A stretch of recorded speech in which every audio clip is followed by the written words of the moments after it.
नमो अर्हन्ताणं नमो सिद्धाणं नमो आयर्याणं नमो अध्यायाणं नमो लोये सव्यसाहुणम्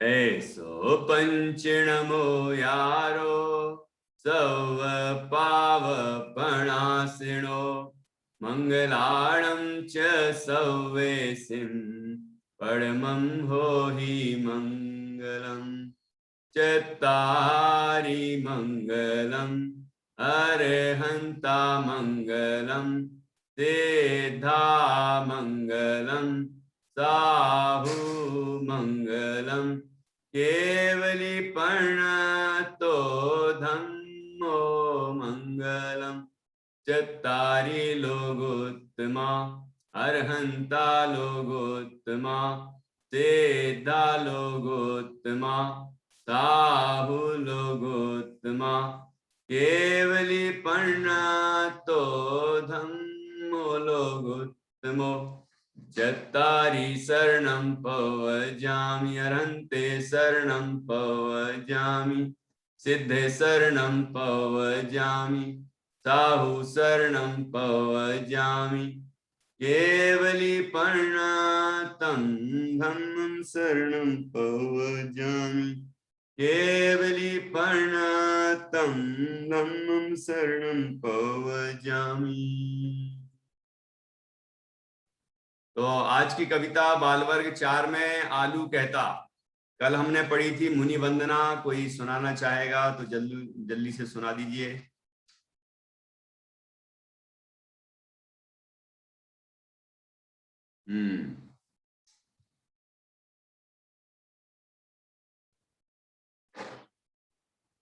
हाँ जी, कौन सुना रहा है? गुंजन। जय जिनेंद्र भैया जी। जय जिनेंद्र, सुनाइए। मेरा नाम गुंजन जैन है। आज मैं आपको एक कविता सुनाऊंगी जिसका नाम है मुनि वंदना।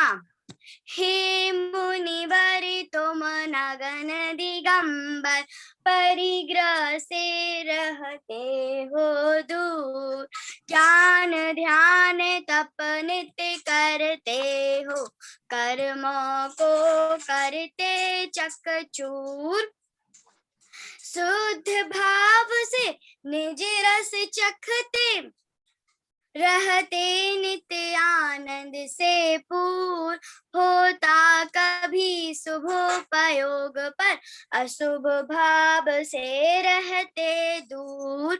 आचार उपाध्याय साधु तीनों, आचार उपाध्याय साधु तीनों, बीते राग रस से भरपूर, वंदन करते मन बचतन से, बन जाए तुम सम हम सूर, वंदन करते मन वचन से, बन जाए तुम सम हम सूर। जय जिनेंद्र।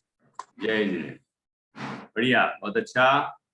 अब आगे बढ़ते हैं और अगली कविता है आलू कहता, और सभी को अच्छे से याद करनी है, ठीक है? इसके बाद फिर ये एक दो कविताएं, 2-3 कविताएं रह गई हैं। इसके बाद ये वर्ग पूरा होते ही फिर सबका ओरल टेस्ट होगा, सबसे ओरली सुनेंगे, ठीक है? इसलिए सब अच्छे से याद करें। हाँ जी, तो यह कविता है आलू कहता, और ये टॉपिक भी है। इसमें हम सभी जो अभक्ष जमीकंद हैं उनमें क्या दोष होता है और उनको हम जैनी लोग क्यों नहीं खाते हैं, ये सब चर्चा इसके अंदर आएगी। तो शुरू करते हैं। आलू का हर कतरा कहता, मुझको कभी न खाना तुम। आलू का हर कतरा कहता, मुझको कभी न खाना तुम। जीव अनंत है मेरे अंदर। आलू कह रहा है मतलब कोई बोलता है क्या आलू है? आलू बोलता नहीं है, लेकिन एक रूपक बनाया है ना। तो जैसे कि वो कह रहा हो, इस तरह एक रूपक तैयार किया है। तो मानो कह रहा है, आलू का हर कतरा मतलब हर अंश, हर टुकड़ा, एक एक छोटा छोटा टुकड़ा भी ये कह रहा है कि मुझको कभी न खाना तुम, मुझे कभी नहीं खाना। क्यों नहीं खाना? कि जीव अनंत है मेरे अंदर, हर कतरे में जानो तुम। एक एक अंश, जैसे सुई सुई चुभो आलू के अंदर, ऐसी सुई चुभोई, और सुई चुभोने पर जो उसकी नोक है ना, सुई की नोक, उतनी जगह में पता है कितने जीव होते हैं? इतने अनंत जीव होते हैं। इतने जीव के आज तक उतने सिद्ध नहीं हुए, और अनंत काल तक भी उतने सिद्ध नहीं होंगे। उन अनंत सिद्ध जीवों से भी अनंत गुणे जीव उतनी सी जगह में रहते हैं, छोटे छोटे छोटे छोटे छोटे। समझ में आ रहा है कि नहीं आ रहा है? तो अनंत अनंत जीव जब उस सुई की नोक के बराबर जगह में है, तो पूरे आलू में कितने होंगे? फिर इतने सारे आलू जो लोग पका पका के खा जाते हैं, उनमें कितने होंगे? कितने जीवों की हिंसा होती होगी? हैं? तो विचार करो। तो ऐसे अनंत अनंत अनंत मतलब जिसका कोई अंत नहीं, इन्फिनिट, इतने अनंत अनंत जीव उसके अंदर होते हैं। तो एक एक अंश में, एक एक टुकड़े में, एक एक भाग में इतने अनंत जीव होते हैं। ठीक है? इसलिए वो कहता है कि उसे मत खाना, मतलब आलू नहीं खाना चाहिए। याद होगा? दो लाइन याद हो गई? आलू का हर कतरा कहता, मुझको कभी न खाना तुम, जीव अनंत है मेरे अंदर, हर कतरे में जानो तुम, हर कतरे में जानो तुम। जमी कंद हूं जमी के अंदर, अंधकार में पलता हूं, रवि प्रकाश बिन पैदा होता, सूक्ष्म जीव का बसता हूं। क्या क्या कहा? कि जमी कंद हूं। आलू क्या है? जमी कंद है। जमी कंद का क्या अर्थ होता है? जमी के अंदर, जमीन, भूमि, धरती, मिट्टी के अंदर वह पलता है ना, पैदा होता है। उसकी फसल कहाँ होती है? वो आलू कहाँ से निकलता है? जमीन के अंदर से, है ना। बहुत सारे फल जो हैं अपन पेड़ों पे लगते हैं, पौधों में लगते हैं, तो ऊपर ही ऊपर लगते हैं। ठीक है? अब उनमें से भी कुछ भक्ष हो सकते हैं, होते हैं, लेकिन ये जमी कंद तो सब अभक्ष होते हैं, अब मतलब खाने योग्य नहीं होते। तो ऐसे ये जमी के अंदर रहता है। तो क्या कारण है कि उसको हम नहीं खाते हैं? कि वो अंधकार में रहता है। सुनना जरा ध्यान से। जैसे दिन में क्या अपन को ज्यादा जीव पंखी हैं, मच्छर हैं, मक्खी हैं, ये सब दिखाई देते हैं क्या? कि नहीं। शाम होते ही शुरू हो जाती है। शाम को मच्छर शुरू हो जाते हैं, मक्खियां शुरू हो जाती हैं, और भी जीव शुरू हो जाते हैं, और भी अनेक छोटे छोटे छोटे जीव वातावरण में पैदा हो जाते हैं। अपन को दिखते भी नहीं, इतने अनंत अनंत जीव पैदा होते हैं। मतलब सूर्य अस्त होने की ओर होता है और जीवों की उत्पत्ति बढ़ने लग जाती है। जैसे सूर्य अस्त होता है, जीवों की उत्पत्ति बहुत बढ़ती है, और रात में और बहुत ज्यादा उत्पत्ति होती है। इसलिए जैनी लोग रात्रि में भोजन नहीं करते, न बनाते हैं न खाते हैं। ठीक है ना? तो वहां जमीन के अंदर तो अंधकार ही है, अंधेरे ही अंधेरा है। जो जमीन के अंदर एक मिट्टी ढकी है और उसके अंदर वो आलू है, तो वहां तो उसको प्रकाश मिलता ही नहीं है, सूरज का प्रकाश कभी मिलता ही नहीं है उस आलू को। तो जमीन के अंदर अंधकार में पलता है, और अंधकार में पलने से, उसे सूर्य का प्रकाश ना मिलने से, उसमें अनंत जीवों की उत्पत्ति होती है। ये तो लॉजिकल बात है ना, साइंटिफिक बात है कि जो भी सूर्य अस्त होता है तो जीवों की उत्पत्ति बढ़ती जाती है, सूर्य उदय होता है तो जीवों की उत्पत्ति घट जाती है, और धूप में, जहां धूप है वहां जीवों की उत्पत्ति अत्यंत कम हो जाती है। ठीक है ना। तो ऐसे वहां पर जीव ज्यादा पैदा होते हैं उसके अंदर, जमीन के अंदर होने से, अंधेरा होने से, सूर्य का प्रकाश ना मिलने से उसे उसमें अनंत जीव, सूक्ष्म जीव पैदा होते हैं। तो यहाँ लिखा रवि प्रकाश, सूर्य का प्रकाश, सूर्य के प्रकाश के बिना वह पैदा होता है और सूक्ष्म जीव का बसता है, मतलब उसके अंदर सूक्ष्म जीव बहुत सारे बसते हैं, रहते हैं। बस्ता होता है ना अपना, बस्ता बैग, बैग में किताबें भरी रहती हैं, और ये बस्ते में आलू के अंदर क्या भरे रहते हैं, अनंत जीव भरे रहते हैं। ठीक है। तो जमी कंद हूं, जमी के अंदर अंधकार में पलता हूं, रवि प्रकाश बिन पैदा होता सूक्ष्म जीव का बसता हूं, उसमें मुझ में अति आसक्त मनुज को, अरे नहीं सूखता सड़ता, केवल जीव रहित ना होता हूं। आपने कभी आलू को सूखते हुए देखा? आलू सूखता है कभी? लोग आलू को उसको जैसे अपन लोग अनाज को रख लेते हैं ना, ऐसे स्टोर करके रख लेते हैं। कोल्ड स्टोर की जरूरत भी नहीं है, वैसे ही आपके कमरे में रख दो, तलखट में रख दो, कहीं भी रख दो, कुछ नहीं होता उसको, वो सूखता नहीं है। क्या होता है फिर? सड़ जाता है। सूखता नहीं है, सड़ जाता जरूर है। मतलब जीवों की उत्पत्ति और अधिक बढ़ जाती है तो सड़ जाता है। सड़ती जो चीज सड़ी हुई होती है ना, सड़ी हुई चीज वस्तु में और अधिक जीव होते हैं, अनंत जीव होते हैं। ठीक है। तो वो सूखता नहीं है, सड़ता है। और आपने देखा होगा वो अदरक होता है, हल्दी होती है, ये सूख जाते हैं और सूख के बिल्कुल काष्ठ, मतलब लकड़ी जैसे हो जाते हैं।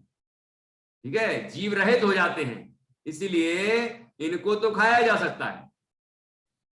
अदरक जो है वो सौंठ बन जाती है, वो अदरक ही सूख कर, धूप में सूखते सूखते बिल्कुल लकड़ी जैसा वह बन जाती है और बिल्कुल काष्ठ, मतलब लकड़ी बन जाती है, जीव मुक्त हो जाती है वो। और हल्दी की भी ऐसे ही होती है। तो हल्दी भी धीरे धीरे सूख के और वो भी जीव रहित हो जाती है। तो ये तो जीव रहित हो जाते हैं और अपने आप ही हो जाते हैं, इनको कुछ करने की जरूरत भी नहीं पड़ती है, इसलिए इन्हें तो खाया जाता है। इनको भी त्यागी व्रती नहीं खाते हैं। जो त्यागी होते हैं, व्रती हो जाते हैं, तो उस भूमिका में इस तरह का विवेक पैदा होता है कि भले ही अभी उसके अंदर जीव नहीं है, लेकिन जीव थे ना पहले, अनंत जीव थे उसके अंदर पहले, इसीलिए वो कहते हैं कि हम उसको भी नहीं खाएंगे। तो आपने देखा होगा हमारे त्यागी, व्रती और जो विशेष शोध का शुद्ध भोजन करते हैं 16 का, तो कई लोग आपने देखा होगा हल्दी भी नहीं डलवाते हैं, हल्दी भी नहीं डालते, और उसमें वो सौंठ का प्रयोग भी नहीं करते वो। ठीक है। तो ये क्यों करते हैं, उसके पीछे का कारण बता दिया आपको। लेकिन खा क्यों सकते हैं? क्योंकि उस अपने आप ही वो सूखता है, वो लकड़ी जैसा हो जाता है, बिल्कुल काष्ठ जैसा सूख के जीव रहित हो जाता है। इसीलिए इनको ये जो हल्दी और सौंठ है, उनको हल्दी और अदरक है, वो जो अदरक सौंठ बन जाती है, तो उसको तो खाया जा सकता है। लेकिन आलू कभी सूखता नहीं है, वो तो केवल सड़ता है। ठीक है, जीवों की उत्पत्ति बढ़ती है, वो सूख के कभी भी इन सौंठ जैसा कभी नहीं हो सकता। अब कोई कहेगा, कोई कहते हैं हमसे कि वो हम चिप्स बना लेते हैं तब तो सूख जाता है, हैं? तो चिप्स बनाए हैं, अपने आप सूखा क्या? वो चिप्स बना दिए तो वो उसको तल दिया और लोग खाने लग जाते हैं, लेकिन वो जीव तो उसके अंदर अनंत ही हैं, इसीलिए वो खाने योग्य नहीं है।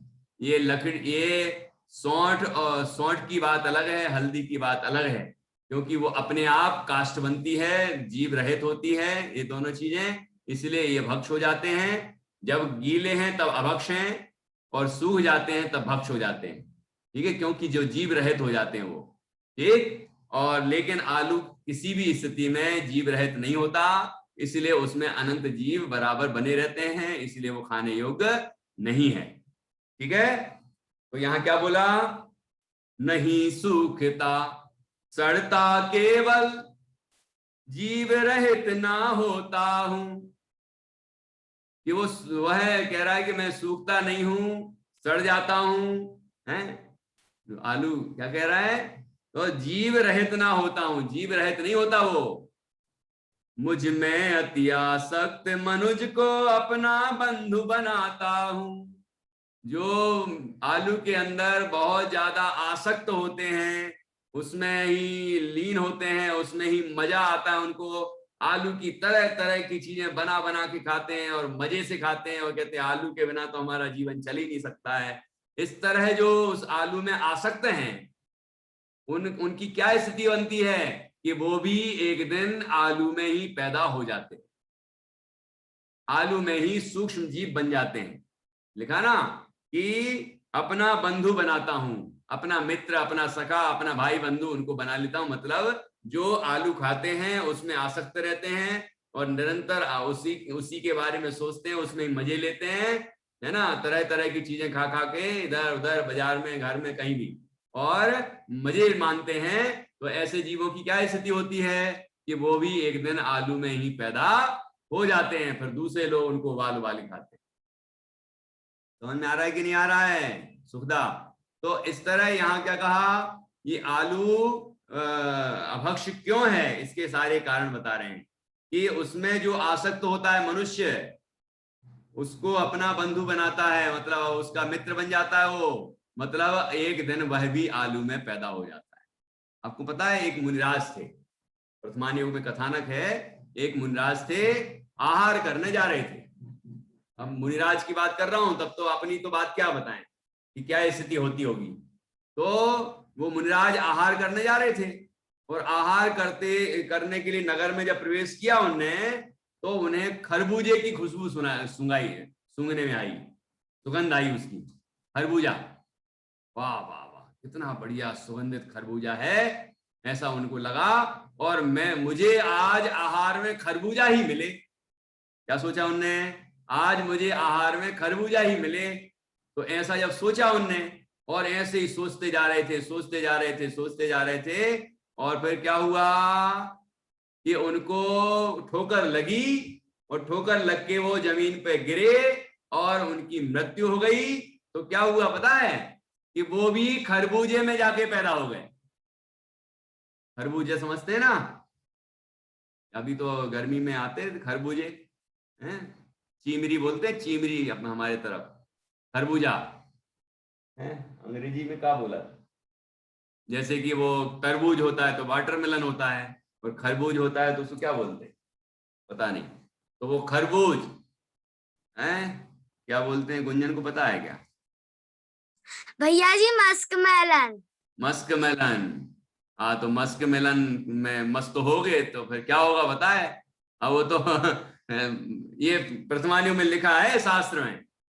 तो आप सोचिए कि एक खरबूजे के बारे में सोच रहे थे कि वो मिले, वो मिले, वो मिले। जैसे मेंढक वाली कहानी सुनाई थी आपको, मेंढक, मेंढक जो है, मेंढक क्यों बना वो, उसके पूर्व में क्या था, वो एक सेठ था, सामायिक कर रहा था, लेकिन उसको सामायिक के विचार तो छोड़ के पानी पानी पानी पानी पानी पानी पानी का चिंतन करने लगा, और तभी उसकी आयु का बंध हुआ, और फिर आयु पूर्ण हुई तो पानी में जाके पैदा हो गया। इसलिए अपने परिणामों की संभाल करते रहना चाहिए, विचार करना चाहिए कि हम कहाँ आसक्त हो रहे हैं, कहाँ लीन हो रहे हैं, किसमें हमारी रुचि बढ़ रही है, कहाँ हम क्या सोच रहे हैं।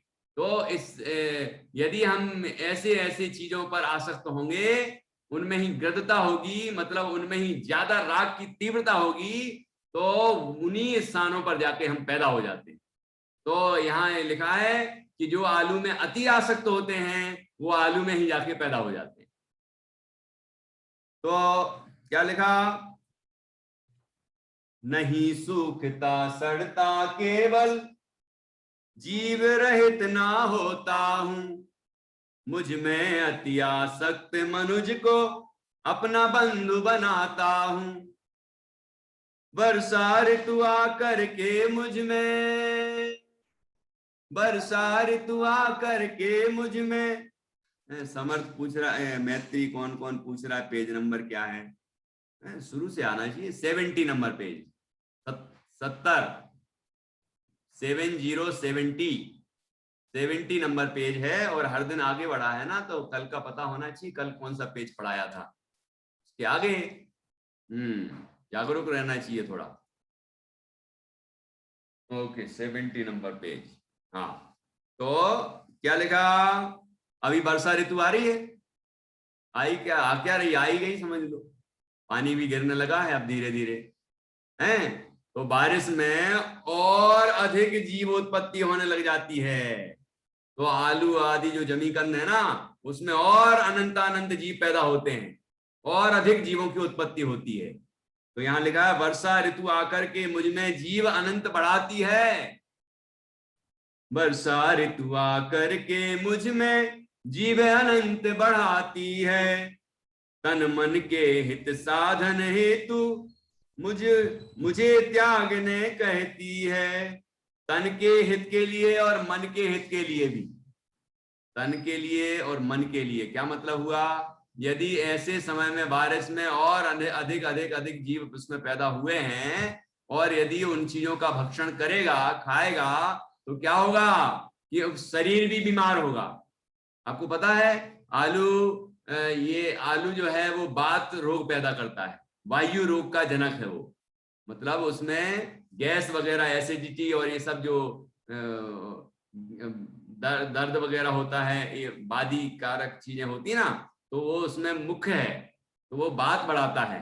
वात के रोग होते हैं, वात पित्त कफ होते हैं ना, तो वात का कारण है ये, मतलब वायु रोगों के कारण है। तो इसलिए और वैसे भी बारिश में तो वैसे ही वायु रोग बढ़ता है ना, और ये आलू आदि और खाएगा तो और वायु बढ़ेगी। इसलिए जीव को तकलीफ ही होना है, तो शरीर भी अस्वस्थ होगा और मन भी अस्वस्थ होगा। मन में जब उसके प्रति तीव्र आसक्ति, राग के भाव होंगे, तो मन में विकार पैदा होंगे, तो मन भी विकृत होगा और शरीर भी विकृत होगा। इसलिए ऐसी चीजों को हमें नहीं खाना चाहिए। ठीक है, समझ में आ रहा है? तो तन मन के हित साधन हेतु, तन मन के हित साधन हेतु मुझे त्यागने कहती है। कौन कहती है? ये वर्षा ऋतु, ये त्याग दो अब तो, है बारिश में त्याग दो। कई लोग चातुर्मास में नहीं खाते, बाकी टाइम खाते हैं। तो चातुर्मास में तो खाना ही नहीं, और इसके अलावा जीवन में कभी नहीं खाना, क्योंकि अनंत जीव अनंत जीव अनंत जीव उसमें पैदा होते हैं। समझ में आया कि नहीं आया? अब और सुन लो, अभी तो आलू के बारे में सारा बताया, तो आप सोच रहे हो आलू तो आज से नहीं खाएंगे हम, आलू को छोड़। जब मैं पढ़ने गया था जयपुर, तो वहां पर हमारे जो गुरुजी थे वो पढ़ाते थे, तो उनने बताया कि जब एक ही प्रवचन सुना मैंने और उसी दिन छोड़ दिया। मैंने जब सुना ये इतने अनंत अनंत जीव होते हैं उसके अंदर, और तो और कि हमारे मुंह में जैसे हमने आलू खाया, तो आलू खाया तो उसमें जीवों की उत्पत्ति हुई, जन्मते हैं मरते हैं, जन्मते हैं मरते हैं, जन्मते हैं मरते हैं। ठीक है, तो वहां मुंह में हमारे जन्म भी हुआ। तो जैसे जन्म कहाँ होता है? प्रसूति घर में होता है ना जन्म बच्चों का। तो एक तरह से वो मुंह हमारा प्रसूति घर हो गया, और वहीं मर गए तो वही मरघट हो गया उन छोटे छोटे जीवों का।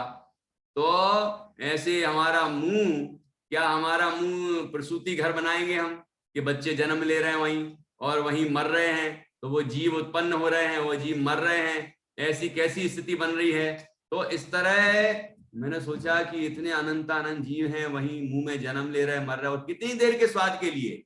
ये घाटी उतरे माटी, ये घाटी है ना, घाटी, ये घाटी उतरते ही माटी, मतलब कितनी देर स्वाद आएगा? जब जीभ पे रखा है तब स्वाद आएगा, उसके बाद एक गले से नीचे उतरा और बस खत्म स्वाद। और फिर यदि वो उल्टी में आ जाए तो तुम देखना भी पसंद नहीं करोगे। देखोगे कि नहीं? क्यों?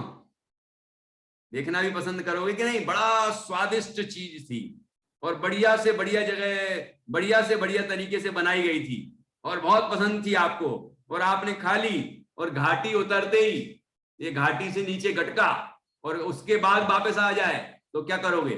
देखना भी पसंद करोगे उसको, हैं? तो इतनी सी देर के स्वाद के लिए हम अनंतानंद जीवों को मारें, अनंतानंद जीवों को की हिंसा करें, ये अनंतानंद जीवों को खाएं? ये तो कोई समझदारी नहीं है, ये तो एक जैनी के योग्य विचार विवेक नहीं है, ये है ना, ये जैनियों का आचरण नहीं है। तो हमें इस पर विचार करना चाहिए। और यदि हम आप में से कोई भी आलू वगैरह खाता है तो उसको छोड़ देना चाहिए, ठीक है? तो ये एक से एक चीज है खाने के लिए, क्यों चिंता करते हो? ये चीजें नहीं खाएंगे तो ऐसा है क्या कि बहुत कुछ ज्यादा चीजें खाने की नहीं है? एक से एक चीजें हैं खाने के लिए, है ना। और तुम्हारा पुण्य बढ़ेगा तो काजू किशमिश की सब्जी खा लेना, मतलब एक से एक चीजें मिल जाएंगी आपको, और बढ़िया एक से लौकी, गिलकी, तोरई, बहुत सारी चीजें होती है नहीं, परवल, जो जो खाने योग्य होती हैं, जो अपन खाते हैं, तो उसकी कोई दिक्कत थोड़ी है कि हमें सब्जी नहीं मिली। किशमिश की सब्जी बना लो। हमारे ससुर साहब थे तो हमारी शादी मतलब ऐसा सुना मैंने बाद में कि उनसे कहा होगा कि भाई आलू तो बनाना पड़ेगा शादी में, तो किसी जिसने कहा होगा कि आलू तो बनाना पड़ेगा, तो कहते कि नहीं भाई आलू तो हम नहीं बनाएंगे, आप बोलो तो हम किशमिश की सब्जी बनवा सकते हैं, काजू किशमिश बादाम इसकी सब्जी बनवा दें, लेकिन हम आलू प्याज आदि की सब्जी नहीं बनाएंगे। तो उनने फिर वो चीज की बनाई थी, किशमिश काजू, इस चीज की सब्जी बनाई। ये शाही शाही सब्जी कहलाती है ऐसी चीजें। समझ में आया कि नहीं आया? तो जैनी लोग ये नहीं कि ये चीजें नहीं खाते तो कुछ अपना खर्चा बचाने की कोशिश करते हैं, ये तो और सस्ती चीजें हैं। आलू वगैरह तो बहुत सस्ते आते हैं, ये क्या खाने योग्य चीजें हैं, एक से एक बढ़िया चीजें, और पुण्य बढ़ेगा आपका। जब ये चीजें आप त्यागोगे और पुण्य अपना बढ़ाओगे तो आपको बढ़िया बढ़िया व्यंजन खाने मिलेंगे, एक से एक चीजें खाने मिलेंगी।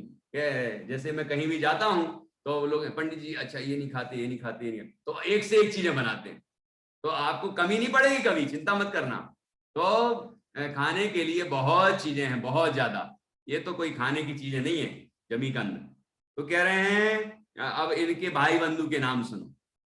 इनके भाई बंधु कौन कौन है? आलू के बारे में सुन लिया ना आपने, जैसे आलू का स्वरूप है वैसे ही और चीजों का भी है, कोई कम नहीं है। इसलिए ऐसा नहीं सोचना आलू तो छोड़ दिया बाकी चीजें खा रहे हैं, नहीं, कुछ नहीं खाना। क्या नहीं खाना? गाजर मूली प्याज आदि सब मेरे भैया बहना है। कौन कह रहा है? आलू कह रहा है कि उसके भाई बहन कौन कौन है, मतलब उस जैसे ही हैं जो सब, उस जैसे ही अनंत जीव हैं और अभक्ष हैं वो सब, वो कौन है? गाजर मूली प्याज आदि सब मेरे भैया बहना है, हम सबको ना खान कभी तुम जिन वाणी का कहना है। मानो ये सब कह रहे हैं कि इन सब चीजों को मत खाना, आलू मत खाना, प्याज मत खाना, लहसुन गाजर मूली शकरकंद है, ये सब जो चीजें हैं ना जमीकंद, ये कोई भी खाने योग्य नहीं है, इनमें अनंत जीव होते हैं, और ऐसे इन चीजों के खाने के परिणाम से जीव को बहुत पाप का बंध होता है, इसलिए ऐसी चीजें नहीं खाना। और जो इनमें ज्यादा ही आसक्त रहता है और वो तो उनमें ही जाके पैदा हो जाता है और उसकी दुर्गति होती है, बहुत दुख भोगने पड़ते हैं, इसलिए इन चीजों को हमें छोड़ देना चाहिए, ध्यान रखना। और क्या कह रहे हैं? आत्म हित यदि करना चाहो जीव दया को पालो तुम। अपने आत्मा का हित करना हो, कल्याण करना हो, अपना भला करना हो तो जीव दया का पालन करो, इन जीवों की हिंसा मत करो और उनको खाओ मत और अपने परिणाम भी खराब मत करो, तो आत्महित होगा। आत्महित यदि करना चाहो जीव दया को पालो तुम। आलू का कण कण है कहता मुझको कभी न खाना तुम। आलू का कण कण है कहता मुझको कभी न खाना तुम। ख्याल में आ रहा है? समझ में आई कविता? इस तरह ये कविता हमारी पूर्ण हुई। तो यहाँ आपने क्या क्या सीखा? कि आलू में क्या क्या दोष है, आलू हमें क्यों नहीं खाना चाहिए, आलू खाने से क्या नुकसान होता है, ये सब चीजें आपको समझ में आई कि नहीं आई? तो इन पर विशेष ध्यान देना है। देखो आपकी स्क्रीन पर भी दिख रहा होगा आपको, ये स्वरित ने दिखाया है। वैसे तो सबके पास है, लेकिन फिर भी स्वरित दिखा रहा है, देख लो आप लोग, दिख रहा है। और आप चाहो तो इसकी स्क्रीनशॉट भी ले सकते हो, और वैसे है ही, हाँ PDF सबके पास, और कुछ कुछ बच्चों के पास किताब भी है। हाँ देखो लिख लिया है निष्ठा ने, बहुत बढ़िया। ओके, हाँ जी, तो वो PDF से लिख लिया करो, तो पहले से आपके पास रहेगी, तो आपको याद करने में, पढ़ने में, गाने में, सब चीजों में सुविधा होगी। चलिए बहुत बढ़िया। तो कोई सुनाएगा? पहले 2-4 प्रश्न करता हूं, ठीक है। आलू के भाई बंधुओं के नाम बताइए।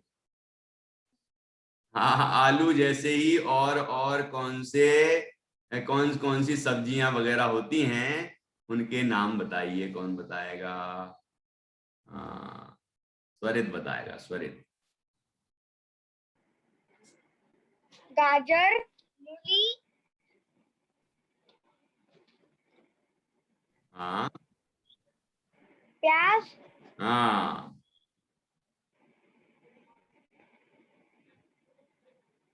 आदि में और भी बताया ना, आलू, आलू के बाद गाजर, मूली, शकरकंद, प्याज, लहसुन, है ना, ये सब चीजें इसके इसके इनके सबके भाई बन रही है ना।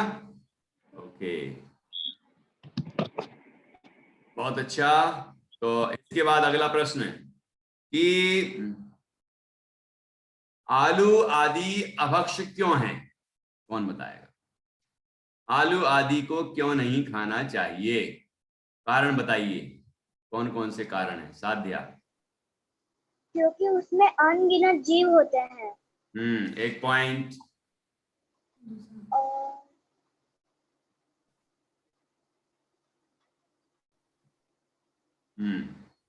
चलो ठीक है, एक, हाँ, 1 वो पॉइंट।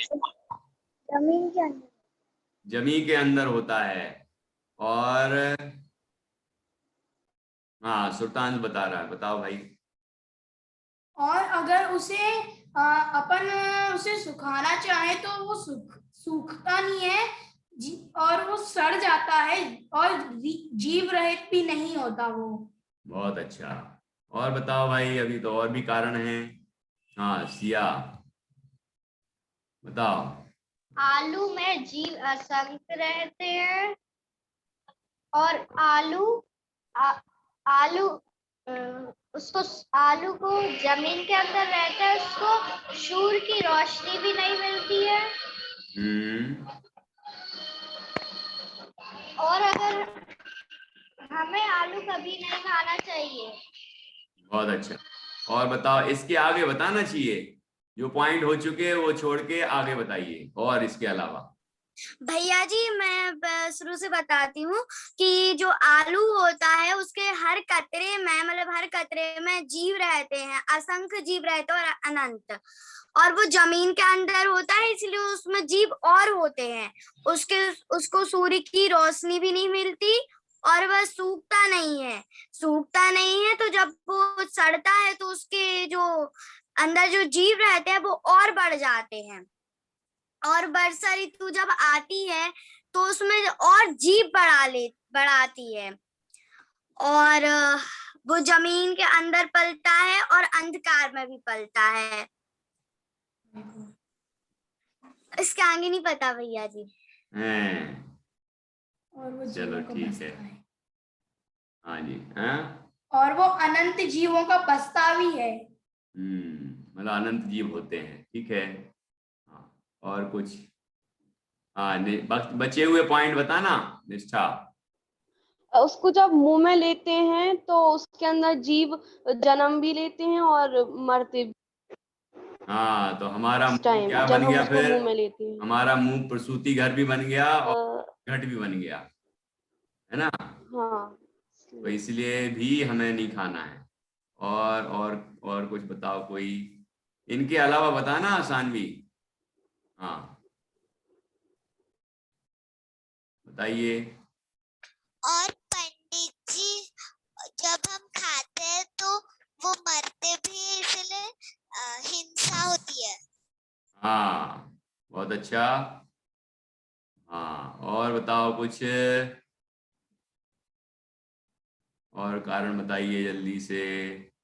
हाँ और समर्थ नहीं बता रहा है, क्या बात है, आलू बहुत पसंद है लगता है उसको, इसलिए वो सोच रहा है मैं यदि बुराई कर दूंगा तो मम्मी कहेगी अरे तुम अभी तो कह रहे थे कि आलू में इतना इतना होता है, अब क्यों खा रहे हो तुम, हैं, इसलिए वो कह ही नहीं रहा है कुछ। क्यों भाई? हैं? हाँ नबिका बताएगी बचे हुए पॉइंट। पंडित जी उसके बारे में सोचते भी हैं तो फिर भी वो गलत होता है, और जब जैसे हम उसके बारे में सोचते हैं तो हम भी उसके जीव बन जाते हैं, उसके साथ ही पैदा होते हैं। हाँ मतलब आलू खाने का भाव यदि करेंगे तो एक दिन आलू में हम जाके पैदा हो जाएंगे, बिल्कुल ठीक। हाँ जी और बताइए। बस अब भूमि तो बताएगी, देखो भूमि के अंदर रहता है ना वो, भूमि मतलब भूमि नहीं तुम्हारे अंदर नहीं, वो जमीन जमीन। हाँ बताओ भूमि। और उससे हिंसा होती है। हाँ बिल्कुल ठीक।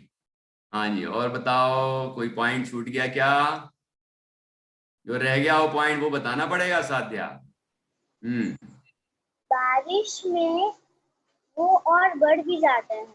हाँ बिल्कुल ठीक, ये आ गया पॉइंट, और बताइए। हाँ अक्षरा को कुछ नहीं और आ रहा, दूसरा पॉइंट। हाँ स्वरित बताइए। उसमें अपन वो जिंदगी भर आलू खाएंगे तो उतने ही अनंत जीव मरेंगे। बहुत अच्छा, इसलिए हमें आलू नहीं खाना चाहिए। हाँ और भाई एक बहुत महत्वपूर्ण पॉइंट है जो आ नहीं रहा है आप लोगों के बोलने में, बहुत सारे आ गए लेकिन वो महत्वपूर्ण बात नहीं आ रही। भैया जी उसमें इतने जीव होते हैं एक आलू के टुकड़े में, कि जितने अभी तक सिद्ध तक नहीं हुए, ना हो सिद्ध भगवान नहीं हुए, ना अभी आगे होंगे। हाँ अनंत तीनों काल के सिद्धों से भी अनंत गुणे जीव आलू के एक छोटे से हिस्से में होते हैं, बिल्कुल ठीक। हाँ जी अब बताइए और। हाँ सानवी।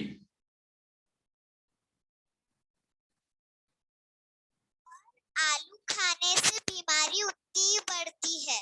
बहुत अच्छा, देखो शरीर के लिए भी नुकसानदायक है, बात रोग बढ़ाता है, वायु कारक रोग। और मन के लिए भी नुकसानदायक है। हाँ और कौन बता रहा भाई? समर्थ तो सोच ही नहीं पा रहा है आज क्या होने वाला है। आलू बनवाए क्या आज समर्थ? है तो फिर क्यों क्यों नहीं बोल पा रहे हो तुम? सर सबने बोल दिया तो मैं क्या बोलूंगा। अच्छा अभी तो एक पॉइंट तुम सोच ही नहीं रहे हो, वो तो कोई मैं वही बोल ही नहीं पा रहा।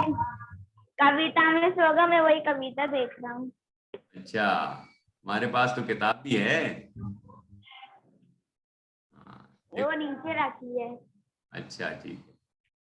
हाँ चलो कोई नहीं बता पा रहा है वो वाला पॉइंट तो मैं ही बता देता हूँ। हाँ अगर हम लोग आलू खाते हैं तो जिनवाणी की भी अभक्ति होती है। हाँ जिनवाणी का भी अनादर है। जिनवाणी का वचन है कि ऐसा आलू नहीं खाना है ना, और जमीकंद नहीं खाने हैं, लेकिन फिर भी हम खाते हैं यदि, तो ये जिनवाणी की अभक्ति मतलब जिनवाणी के प्रति श्रद्धा नहीं है, भक्ति नहीं है, उसकी आज्ञा नहीं मान रहे हम। हाँ जी ठीक है और बताओ कुछ। हाँ भैया जी उसमें उसको खाने से हम बीमार हो जाते हैं क्योंकि उसके अंदर गैस एसिडिटी कुछ बीमारियां रहती हैं जो आलू को खाने के कारण हमें हो जाती हैं। हमारे शरीर में पहले से बहुत सारे रोग भी रहते हैं हाँ और उसमें आसक्त मन जो रहते हैं तो उनको वो अपना बंधु बनाता है। हाँ तुम तो रटी रटाई चीजें बोलती रहती हो। कविता देख देख के बोल रही हो। हाँ अक्षरा बोलो।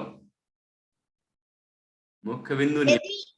यदि आप अपनी आत्मा का हित चाहते हो तो उस आलू को नहीं खाना चाहिए, क्योंकि आलू में जीव होते हैं। तो हम तो यदि हम आलू नहीं खाएंगे तो हम जीव दया को पालेंगे और अपने आत्मा का हित चाह लेंगे। बहुत अच्छा, ये पॉइंट नहीं आ रहा था किसी के। हाँ जी, अब अभी इस पॉइंट को और थोड़ा स्पष्ट करना चाहिए। हाँ बताओ सानवी क्या कह रही हो तुम? आलू खाने से मन को भी शांति नहीं मिलती है। बिल्कुल ठीक। ओके, अब बताओ सिया। भैया जी, अगर हम आलू को अगर हम लोग चिप्स बनाते हैं तो उसको तेल में डालेंगे, अगर अपना तेल उसी तेल में अपन ने और कुछ बना लिया और जो आलू के जीव थे वो भी तेल में हो गया, और अगर उस तेल में अपन ने और कुछ बना लिया तो वो चीजें भी जीव हो जाएंगी उस चीज में भी। वो भी अभक्ष हो जाएंगी। ठीक है, ओके। हाँ जी, तो इसमें हाँ, अरे वाह यार, समर्थ बता रहा है भाई।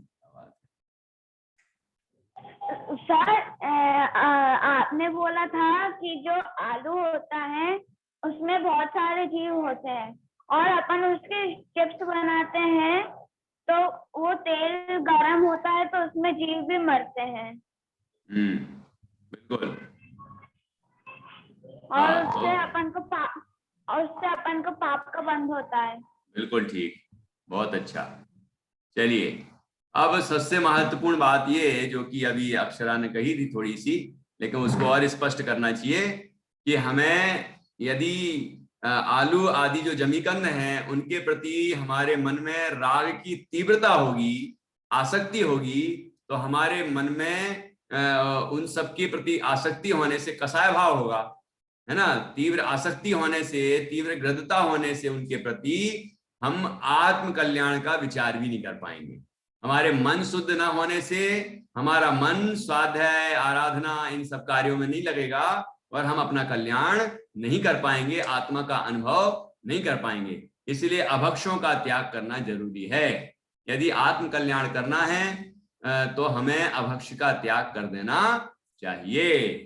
चलिए, अब कविता कौन सुनाएगा? इसको याद हो गई? आशी तो इतनी देर से याद ही कर रही थी। क्यों आशी, याद हो पाया क्या? नहीं हुआ? वो तो एक प्रश्न का उत्तर नहीं दिया उसने। सोच रही थी कि मैं तो याद करके जल्दी दूंगी तो सबसे फर्स्ट जाऊंगी। क्यों आशी? चलो बोलो। अच्छा ना पंडित जी, मुझे थोड़ी थोड़ी याद हुई है, पूरी याद नहीं हुई। अरे यार, इतनी देर से याद कर रही हो, कोई प्रश्नों का उत्तर तो दिया नहीं तुमने, और वो भी तुमने अधूरी याद की है। चलो देखता हूँ और किसको याद हुई है। हाँ साध्या सुनाओ। आलू का हर कतरा कहता मुझको कभी न खाना तुम, जीव अनंत है मेरे अंदर हर कतरे में जानो तुम, जमी कंद हूँ जमी के अंदर अंधकार में पलता हूँ, रवि प्रकाश बिना पैदा होता सूक्ष्म जीव का बचता हूँ, नहीं सुखता सड़ता केवल जीव रहित ना होता हूँ, मुझ में अति आस मनुष्य को अपना बंधु बनाता हूँ, वर्षा शत्रु आकर के मुझ में भी अनंत बढ़ाती है, तन मन के साधन हेतु मुझे त्यागने कहती है, गाजर मूली प्याज आदि सब मेरे भैया बहना है, हम सबको ना खाना तुम, जनवाणी का कहना है, आत्म हित यदि करना चाहो जीव दया को पालो तुम, आलू का कण कण है कहता मुझको कभी ना खाओ तुम। बहुत अच्छा। चलो कल और अच्छे से याद करना, जिससे बीच बीच में नहीं देखना पड़े। थोड़ा हिंट तो लिया है लेकिन बहुत अच्छा याद किया, अच्छा है, और अच्छा कर लेना। चलिए बढ़िया। हाँ जी, गुंजन को भी याद हो गया क्या? आलू का हर कतरा कहता मुझे कभी ना खाना तुम, जीवन अंत है मेरे अंदर हर कतरे में जानो तुम, जमी कंद हूँ जमी के अंदर अंधकार में पलता हूँ, रवि प्रकाश बिन पैदा होता सूक्ष्म जीव का बसता हूँ, नहीं सूखता सड़ता केवल जीव रहित ना होता हूँ, मुझ में अति आसक्त मनुज को अपना बंधु बनाता हूँ। वर्षा ऋतु आकर के मुझ में जीवानंत बढ़ाती है। तन मन के हित साधने हेतु मुझे त्यागने कहती है। गाजर मूली प्याज आदि सब मेरे भैया बहना है। हम सबको ना खाना तुम जिन बाड़ी का कहना है। आत्महित यदि करना चाहो जीव दया को पालो तुम। आलू का हर कड़ कड़ कहता मुझे कभी ना खाना तुम। जय जिनेंद्र। जय जिनेंद्र, बहुत बढ़िया, आज तो कमाल कर दिया। गुंजन को तो अच्छा याद था आज, बहुत अच्छा। ओके, इसी तरह सभी याद करें, बढ़िया तैयारी करें। हाँ जी, समर्थ क्या बोल रहे हो भाई? सर कविता सुनानी है। याद हो गई क्या तुम्हें? हाँ। अरे नहीं हुई, देख के बोलोगे है ना, है ना? जल्दी बताओ। थोड़ी सी कैमरा बंद कर लिया है और देखना शुरू कर दिया है। कैमरा बंद हो गया। हाँ, याद करना।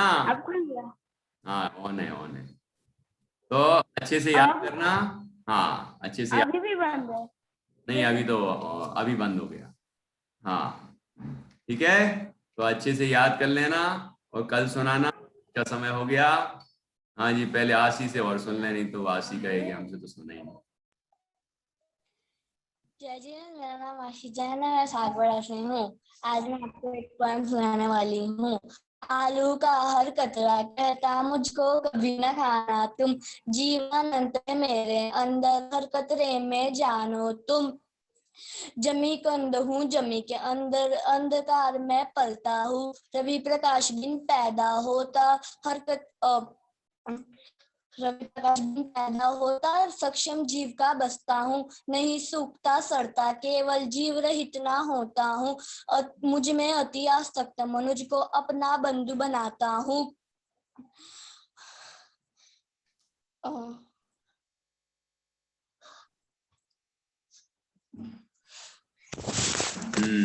चलिए, कोई बात नहीं, इतना सुनाया, बहुत अच्छा सुनाया।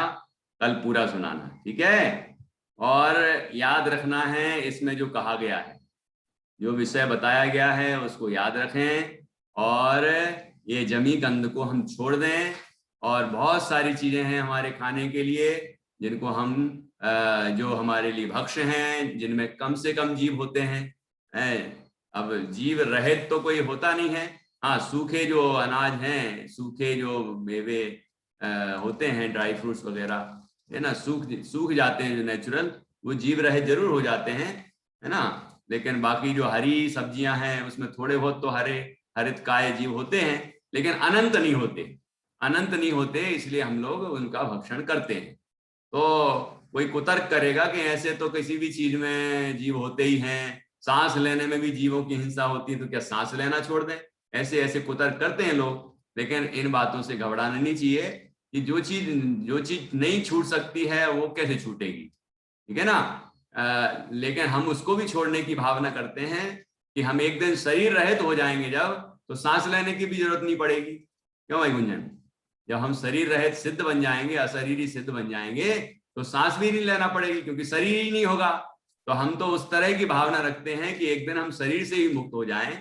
लेकिन फिर भी जब तक शरीर है तो शरीर की जो आवश्यकताएं होती हैं उसकी तो यथायोग्य पूर्ति की जाती है। लेकिन उसमें जितनी कोशिश बने, हमें हिंसा आदि से मुक्त रहना चाहिए, इनसे बचना चाहिए, ठीक है। तो इस तरह हमारी क्लास यहाँ पूरी होगी। और रात को भक्तामर स्तोत्र शुरू हुआ है कल, और आप में से भी जो आना चाहें, भक्तामर सीखना चाहें, भक्तामर का उच्चारण, उनका शब्दार्थ, उनका अर्थ भावार्थ, सब उसके बारे में और भी अनेक विशेष जानकारी आप पाना चाहें तो आप 8:15 से 9:15 बजे तक रात्रि में जरूर पधारें। और अपने मम्मी पापा और भी जो घर में हैं उन सबको भी आप बोल दें। सभी लिंक वही है, आप आराम से 8:15 बजे जुड़ जाएं और आप बहुत सारी चीजें सीख पाएंगे, ठीक है। और बच्चों के हिसाब से भी चलेगा, उसमें बच्चे भी सीखेंगे, बड़े लोगों के हिसाब से भी चलेगा, तो वो आपको सबको लाभ मिलेगा। इस तरह आप सब उसमें आ सकते हैं। चलिए, तो इस तरह ये हमारी आज की कविता पूर्ण हुई, आज का टॉपिक पूरा हुआ। कल हम नई कविता नए नए विषय के साथ आएंगे और आप लोग याद करते जाइए, है ना, नया सीखेंगे अपन कल। चलिए, जय जिनेंद्र। भैया जी कुछ पूछना है तो पूछ लेना। हाँ जी, जय जिनेंद्र।